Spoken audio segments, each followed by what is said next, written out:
Thrand here, and I am here with Philip Brooks' Glaive.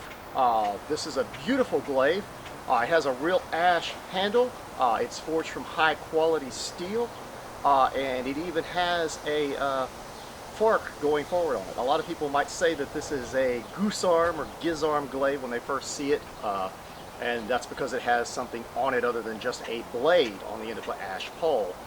But since it goes forward, it's more of a fouchard or a fork. It doesn't have to be like a giant fork coming out to make it a fouchard. So I mean, it's still a glaive. I'd say beyond everything, this is a glaive with a fancy attachment on it.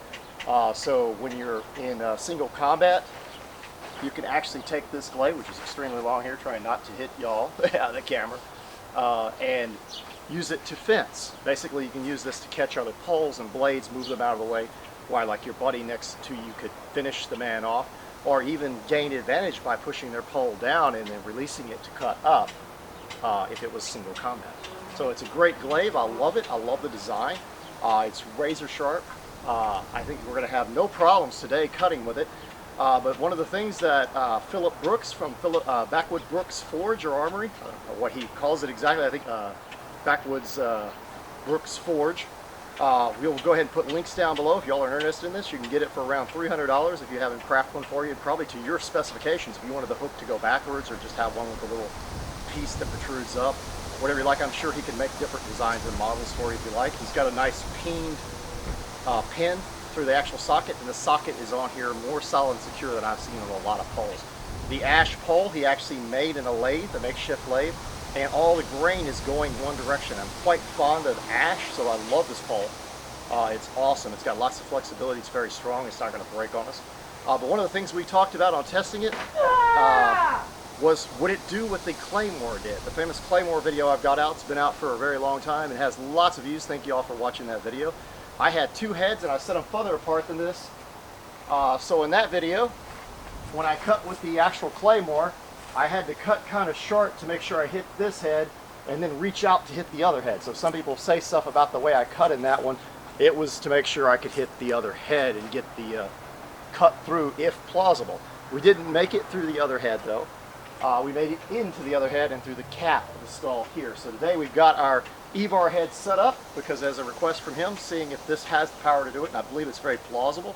It's lighter than the, actually much lighter than the Claymore itself, but with the leverage and the length of the pole, if we take full advantage of that, and the force it should have behind it, and this nice razor head here we have, I believe it can easily go through these two heads. The only thing we've done different on our EVAR Etten head, the two-headed Etten or Tercer today, is it's a little bit closer together than people standing side by side. It's the best we could do. Caddy set it up with one of her new stands, which I think is more secure and will work better. But it'll alleviate any problems of me having to try to reach over to get the second guy and make sure that the arc straightens out, which I think might have made it lose a hair of power last time. But this one I think is going to have way more power. So today we're going to see if we can go through two skulls. This will be our first goal. And then we might come back with a double decap. But first I might try the LaSalle trick. See if we can come straight down. The only thing we've had that really did that really worked great, was the LaSalle Partisan. And I cut straight down and cleft ahead straight down the middle all the way to the block. Can't guarantee any of those are going to happen today because that type of cut I think is a once in a lifetime thing, but I do think that this has the potential to do it more than most polearms would. But let's get going and see what happens and see what we can do to these two warriors here, are our mighty Tercer Etten EVAR heads on the giant, I guess.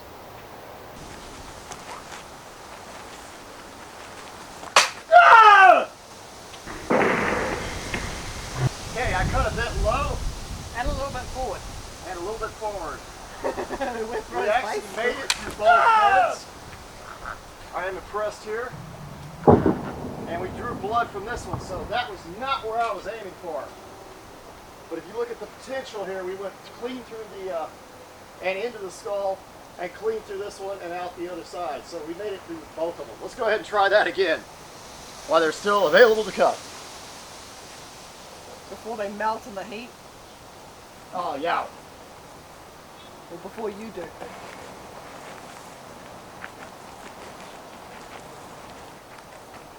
Oh!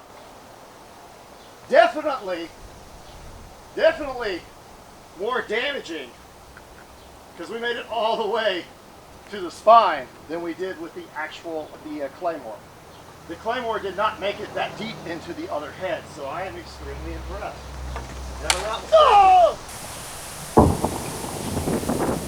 He is cut into the spine and bleeding too, so that was excellent. Way better than we did with the... And we went through the actual skull and the spine. If you look here, I just hit a little low. Let's check that out.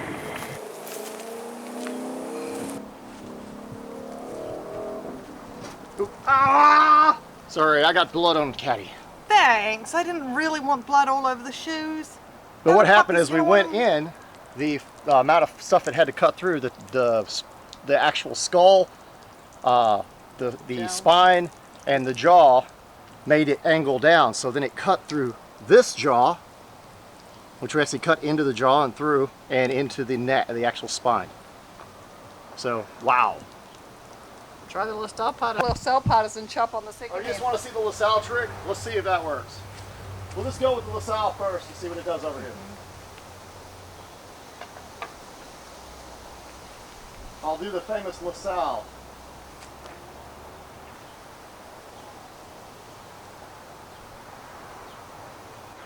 Oh! Shit! I glanced off. And I cut through the wood. Oh shit, now I gotta rebook the stand! The glance from the skull when I came down caused it to turn, and it cut under this one. It took the wood completely off. Let's give it one more try. And we lost our cap on the bottom of both of them from the force. More blood. Actually, there should be a little bit more blood.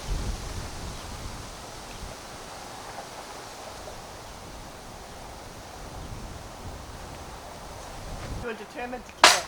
Oh! Somehow I keep turning, but we took the entire side of the skull It off. may be because of the thing being too round for you. Yeah, that might Oval it. be. Yeah, hopefully the hair.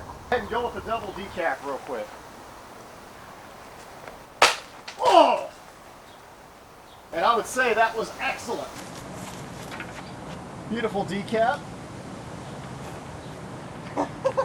Trying to figure out what happened here. I'm assuming that was already damaged somehow. We'll have to go back and look at this. Oh, that's exactly what it did. Somehow when it went through, it came down. Correct? It's right over there. Yeah. Well, I think this was certainly impressive enough.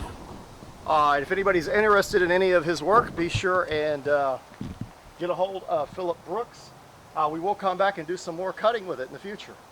And try some techniques out. Yeah. Welcome to our new segment. This is an outro style analysis done after the fact of what we did in the first video. We originally started making this video for everybody to get it done in a hurry. We made a new bracket, so setting up two stands, which I honestly thought gave us a problem in the original video with the claymore, because I would have to cut short slightly, a little bit shorter, keep my arms in, and then cut out to straighten the cut, to cut from one to the next to go clean through. We put them a little bit closer together, probably closer than we should because we use the same bracket. But what happened to us is the holes were not cut the right size for the spines that we used. So what took place is we clamped it down, and they weren't quite even. I clamped it down in a hurry the first time on the video as tight as I could, damaging the actual PVC spines themselves by torquing them, contorting them, and having them crushed in there pretty much. So what ended up happening, we had a original test that we cut clean through one of the heads beautifully like we did in this video, but it snapped the spine at that point, and cut into the other head, snapping the spine at the bottom right here. And I had the little vertebrae I do in here to make sure you get a clean decap and kind of help reinforce the spine. But we decided to redo it. We redid the video on this one, and at the end of the video we noticed we had lost something from the back of the Fouchard glaive. Fouchard means fork, so it does have a fork on the back of the glaive, although it's primarily just a glaive. This is a hook to aid you in fighting. It apparently had been over-hardened because it's a smaller piece of metal. I immediately talked to Philip Brooks at Backwoodsbrooks Forge, and he said that he fully guarantees, or I should say warranties it against regular use. And I said, well, I hit a solid wood post with it. He tells me he considers hitting that wooden post regular use, because this would have been used against mounted cavalry that had barding and wearing full harness, and you'd be trying to cut a man or hook him and get him off the back of a actual mount. So he's going to easily replace it for me or fix it. He said to send it to him. Of course, I'm not going to send the full pole. I would probably take it off here because it has to be any way to repair it, and a lot cheaper to ship it.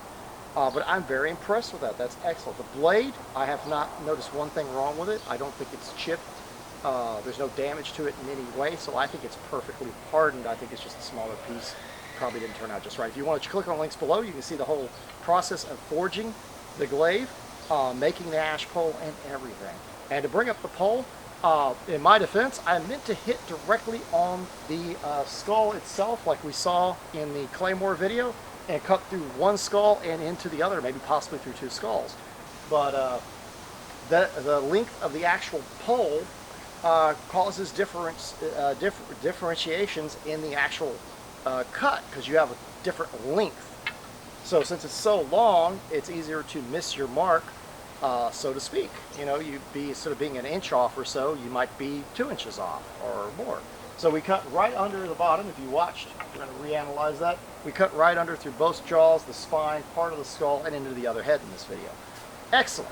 I think that showed great cutting potential. And I think that, honestly, the Claymore weighs 6.3 pounds. I believe it's 6.3 pounds or 6.6. And this is only about 3 pounds or so. It's extremely light. The weight's on the end, but it's balanced really well. So most of this is all from torque of the body and how fast it moves due to the length of the pole. So you're going to lose momentum, is what it is. The Claymore has momentum. Once you get it up to speed, it's not going to stop. You can't even stop it. So it's disadvantage if you swing a Claymore with a big, great arcing sweep in battle and miss your opponent. You're probably not going to get a chance to recover and defend yourself very well. Unless you're wearing a ton of armor, you're going to feel the pain. In this case, this weapon, you cut with it, and if you want to continue to force, you're torquing the entire pole. So you continue the cut, but the cut is much slower. It's more from the force in the body behind the actual cut, not the actual speed of the blade being accelerated, not being able to stop it. So I think we see that kind of effect in the video. We cut clean through into the other head, beautiful. We come back with our LaSalle cut, and on the way down, hitting the block, we end up breaking this off. But the cuts that turned, I believe the oval handle, if I had an oval handle, this is rounded, might have helped a little bit. But also in our construction of our heads are much different now from the LaSalle video. We had a little bracket or a wooden piece that went into the actual coconut. Now our coconut skulls, the pipe goes all the way through to the top, so it's a lot more PVC pipe to cut through. Makes our heads more steady and makes them behave better in my mind, and better, more like it should be for an analog. We also have a jaw now. We didn't used to have a jaw. And if we were to do them correctly like I normally do, which I omitted it on this one, hoping it might help, they would normally have little pieces to help reinforce the spine. So they didn't have those. But other than that, to see another LaSalle cut's probably going to be very rare because we actually changed the models of our heads. I think it performed very well. The cuts were beautiful, although they did curve as they cut through the skull, and we cut a large portion of the skull off. But on our last cut, let's analyze this one real quick. I came straight across, and in my mind, I thought, did it scoop? What happened? I didn't understand why the blade felt like it went clean through, and we had a large portion of it that wasn't straight over here like we did with the Claymore. Well, the Claymore, like I said, after it gets up to a certain speed, it does not slow down. It's very difficult for the person actually using the Claymore, swinging it, to stop it. So that's why you saw that in the other video. It went clean through. My blade kept going forever, and a lot of people say that's a weakness to it. Well, of course, that amount of weight trying to stop it. This one I could stop on a dime. I mean, I could try to cut through one head and not even hit the other one, possibly. But what we had here is we cut all the way through, and by here, since it's a much lighter weapon, it was losing momentum. But due to me torquing the pole, we cut into the spine, shattered the back side, and ripped the rest of the head off. So technically that's a tear through all that gel. And I know how hard it is to tear that gel and to push through the rest of that pipe, shattering it, pushing through. So yeah, the force is extreme. On a flesh target, you would continue to cut through flesh and possibly bone just due to you torquing with your entire body and pushing. So I think what we saw was an excellent test. I think it performed in every way as good as the Claymore, except better, because even a lady could use this. How light it is, if she was used to using a polearm like the old Naginata or something, you know, it's that kind of idea. Anybody can use it. A weaker warrior can use it. An older man could use it and still kill lots of people and have good range and distance from him, and them making it an excellent defense. So as for a glaive, this is the finest example I've seen of a modern glaive. I mean, it does sadden me that this broke, but I don't think it hurt its potential in any way and how it functions and works. And I'm very pleased to hear that he'll easily replace it, and I highly recommend anybody, if you want to get a blade made by him, to go ahead and do so. Get a hold of Backwoodsbrooks Forge. And as always, I hope you've enjoyed our video, and farewell.